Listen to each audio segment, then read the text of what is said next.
Oke, selamat siang, selamat pagi, siang, sore, dimanapun teman-teman berada. Oke, ketemu lagi dengan saya ya, Surya MS Trade and Investment. Hari ini tanggal 8 Juni 2024 teman-teman ya. Saya akan membahas beberapa hal penting. Ya, beberapa hal penting yang harus saya sampaikan ke teman-teman semuanya, karena ini sifatnya adalah high impact news ya. Ya, teman-teman, tadi malam itu adalah rilis data inflasi, rilis data tingkat pengangguran dan juga untuk non-farm payroll di Amerika ya. Jadi non-farm payroll untuk Amerika tadi malam itu adalah naik tinggi teman-teman ya. Dari sebelumnya yang seperti ini sebelumnya di bulan April, Mei ya. Di April itu 165 dan untuk di bulan Mei 272 ya. Oke, kita akan lihat dulu di sini di penjelasannya bahwa ini adalah high impact news atau news berita yang memiliki impact yang kuat terhadap pergerakan pasar ya. Nanti apa saja yang terpengaruh akan saya bahas. Jadi kita lihat dulu tadi malam ya 8.30 PM waktu kita itu rilis data upah non pertanian ya. Upah non pertanian itu teman-teman kesepakatannya adalah 185.000 dan perkiraannya 151. Jadi perkiraannya adalah turun ya. Turun dari 165 ke 151. Tapi kesepakatan para konsensus ternyata mengatakan kemungkinan naik di 185.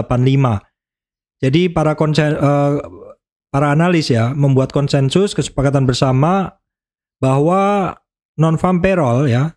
Non-farm payroll itu naik dari 165 ke 185, sedangkan perkiraannya adalah 151 adalah turun. Namun yang ada adalah di luar dugaan bahwa upah non pertanian atau non-farm payroll ini mengalami kenaikan yang boleh dibilang luar biasa ya. Kenaikannya adalah luar biasa. Nah, kita lihat ya. Kalau kita klik akan dapat seperti ini upah non-farm payroll. Sebelumnya memang tinggi ya di bulan Maret, kemudian turunnya drastis dan saat ini juga naik tinggi dibanding sebelumnya.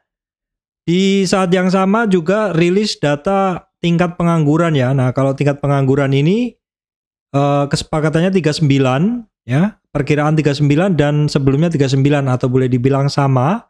Namun realisasinya bahwa pengangguran meningkat 0,1% ya, naik sedikit. Untuk tingkat penganggurannya naik sedikit. Namun sebenarnya yang menjadi kunci di sini adalah yang non-farm payroll ya, teman-teman. Kenapa non-farm payroll yang tinggi ini kita harus waspadai, terutama beberapa sektor yang akan saya bahas. Oke, kita akan langsung saja ya ke contohnya ya. Oke, baik teman-teman, di sini saya akan langsung saja untuk membahas efek langsung dari non-farm payroll itu ya. Nah, untuk itu di sini kita akan lihat dulu sekilas penjelasannya. Oke, penjelasannya untuk lebih jelasnya teman-teman nanti bisa menyimak di Telegram juga ya, karena di sini juga sudah saya sertakan di Telegram, jadi teman-teman bisa lebih jelas ya nanti.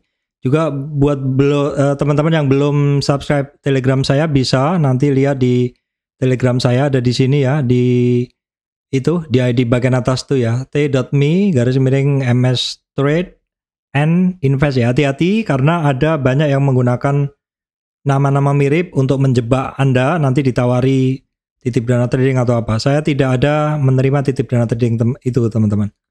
Oke, baik teman-teman. Non-farm payroll tinggi, kita harus waspada sektor-sektor ini ya. Ini adalah tadi chart yang udah saya jelaskan ke teman-teman tadi ya, yang bagian atas nih. Oke, kemudian ini penjelasannya adalah tambah naik lagi ya. Tambah naik lagi NFP Amerika ya. Maknyus tenan ya. Untuk teman-teman harap berhati-hati pada beberapa sektor ya. Penjelasannya adalah kenapa kita harus berhati-hati ketika NFP naik tinggi. Jadi teman-teman semalam dengan rilis data non-farm payroll yang naik tinggi ini ya. Saat ini naik tinggi ini. Maka ini mengindikasikan bahwa ekonomi Amerika itu masih kuat ya. Bahwa ekonomi Amerika itu masih ekspansif ya. Yang mana ekonomi yang invasif ini artinya inflasi bisa lebih tinggi lagi ya. Ekonomi yang tumbuh, ekonomi yang ekspansif ya, itu bisa mengindikasikan bahwa inflasi bisa tinggi ya. Penjelasannya adalah bahwa ketika ekonomi ekspansif ya, ditandai dengan adanya non-farm payroll atau orang menerima lebih banyak yang menerima gaji ya, atau orang dibayar lebih banyak, simpelnya seperti itu. Maka duit beredar itu menjadi banyak ya. Duit beredar menjadi banyak, jumlah barang tetap, maka bisa terjadi inflasi ya teman-teman. Nah, inflasi bisa lebih tinggi lagi, penjelasan seperti itu ya. Ekonomi ekspansif, inflasi lebih tinggi lagi. Nah, kemudian kalau inflasinya tinggi teman-teman, kalau inflasinya tinggi, maka the Fed rate-nya susah turun. Padahal teman-teman tahu dari 2023 akhir ya, digadang-gadang bahwa The Fed ini akan menurunkan suku bunga ya di 2024 ya, perkiraannya di Q2 seperti itu. Nah, kalau kita ngelihat bahwa non-farm payroll masih tinggi, ekonomi Amerika Serikat masih kuat seperti itu. Ekonomi Amerika Serikat masih kuat. Ini bisa jadi nanti the Fed rate-nya susah turun ya. Karena apa? Yaitu tadi ekonomi masih ekspansif ya. Orang dibayar lebih banyak, duit beredar lebih banyak. Barang tetap jumlahnya, maka bisa terjadi inflasi. Nah, inflasi ini dari kemarin-kemarin obatnya salah satunya adalah dengan menaikkan suku bunga ya. Suku bunganya udah naik Pak berkali-kali begitu. Nah, kalau gitu minimal the Fed rate adalah susah turun atau minimal tetap ya. Susah turun atau minimal tetap. Sehingga USD tetap menarik ya, atau lebih menarik terhadap mata uang lain. Kalau USD lebih menarik terhadap mata uang lain, maka orang lain bisa memindahkan dananya dari saham, dari yang lain-lainnya, instrumen lainnya, ke instrumen yang lebih menarik dan lebih aman ya. Sehingga simpelnya bisa terjadi outflow. Outflow ini dari negara-negara emerging market, dari negara-negara lain, outflow-nya adalah USD-nya kembali ke negaranya ya. Mata uang negara lain bisa melemah, seperti itu teman-teman. Oke, kemudian beberapa hal penting ya, mungkin penjelasan saja sifatnya yang mungkin bisa memberikan gambaran ke teman-teman ya, terkait USD strong terhadap mata uang lain ya, maka bisa terjadi perubahan yang signifikan teman-teman ya. Baik, kita akan lihat ya, perubahan yang signifikan yang bisa langsung kita lihat adalah di mata uang, karena tadi saya sampaikan bahwa USD strong terhadap mata uang yang lain. Untuk itu kita lihat langsung di sini ya, penjelasannya di terkait mata uang itu di sini teman-teman. Ya, kita akan lihat kekuatan atau performa dari USD ya. USD itu kita lihat tadi bahwasanya di sini ya, non-farm payroll tadi.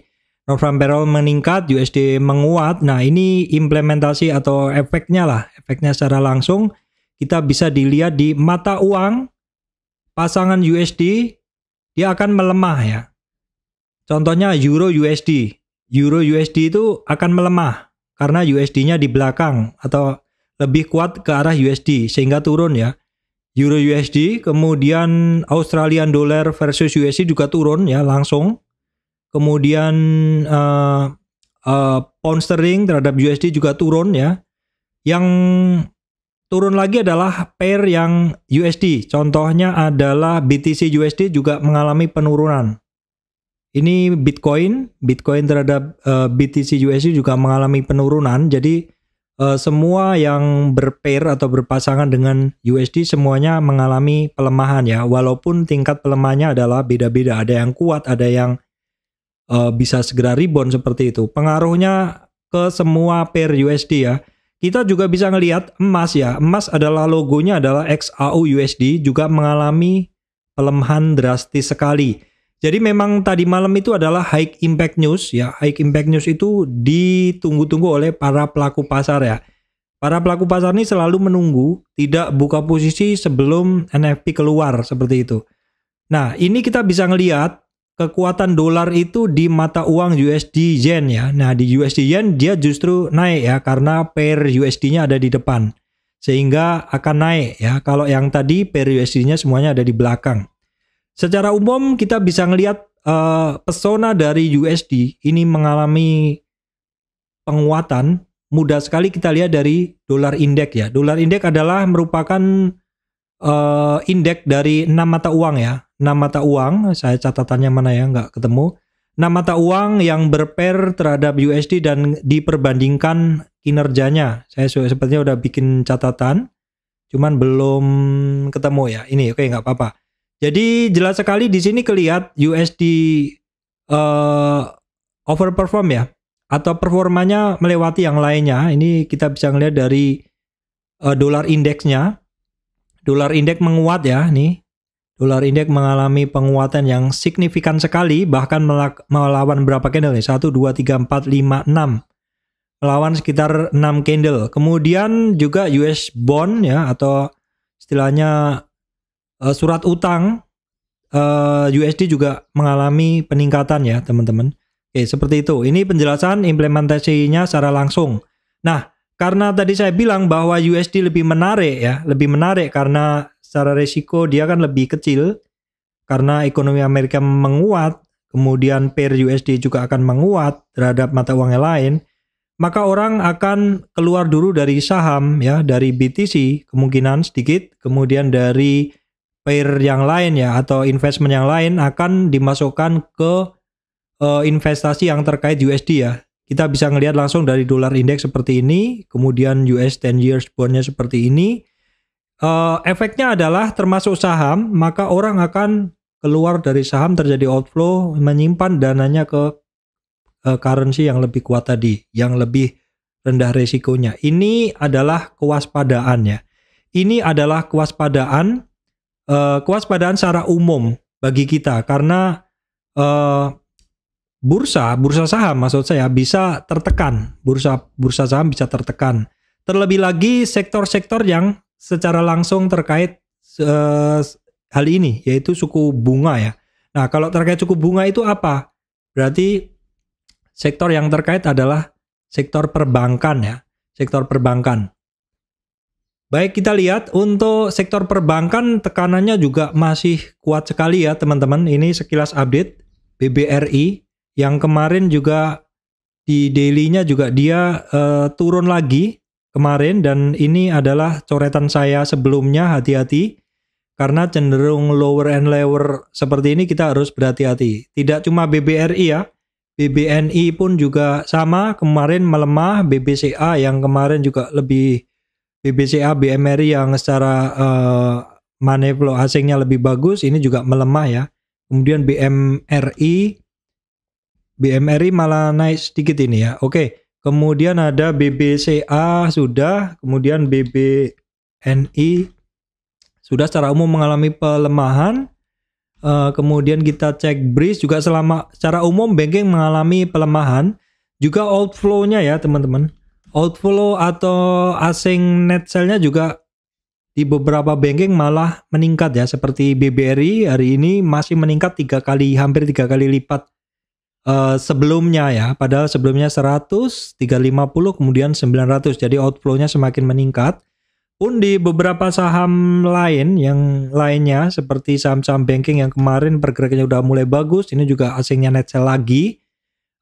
Seperti ini ya, ini BCA yang sudah cukup bagus net buy-nya, kemarin net sell.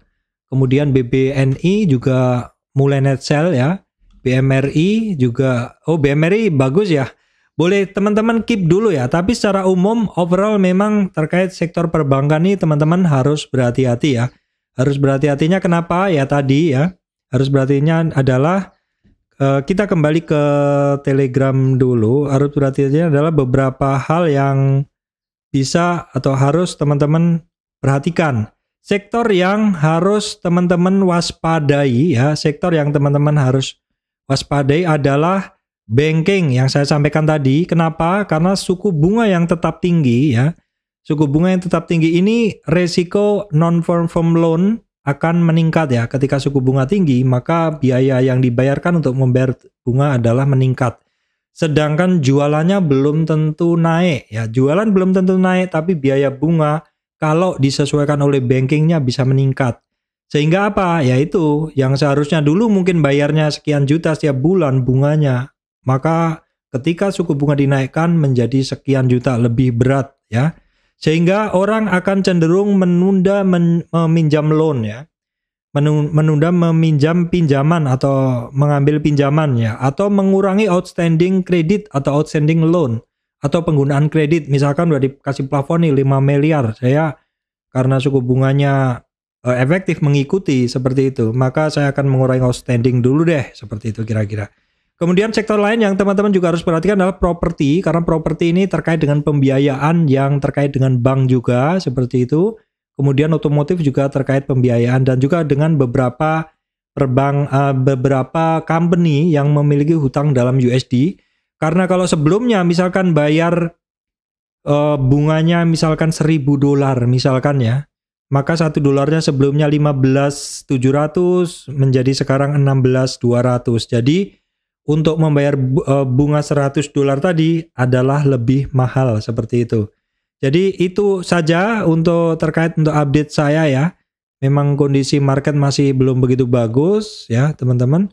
Oke, baik teman-teman, itu yang bisa saya sampaikan ya, bahwa non-farm payroll kemarin naik tinggi, teman-teman harus waspada. Alasannya kenapa harus waspada udah saya bahas ya secara umum di video-video tadi. Nah, buat teman-teman yang belum subscribe channel Telegram saya, bisa langsung saja subscribe di sini, tapi harus hati-hati ya. Atau dilihat di link di YouTube saya ya, bisa, atau diketik sendiri, tapi harus hati-hati. Pokoknya channel Telegram saya ya isinya adalah seperti ini ya. Tidak ada titip dana trading sama sekali, karena saya tidak menerima titip dana trading ya. Oke, baik teman-teman, demikian dari saya, Surya MS Retail Investment. Terima kasih teman-teman semuanya.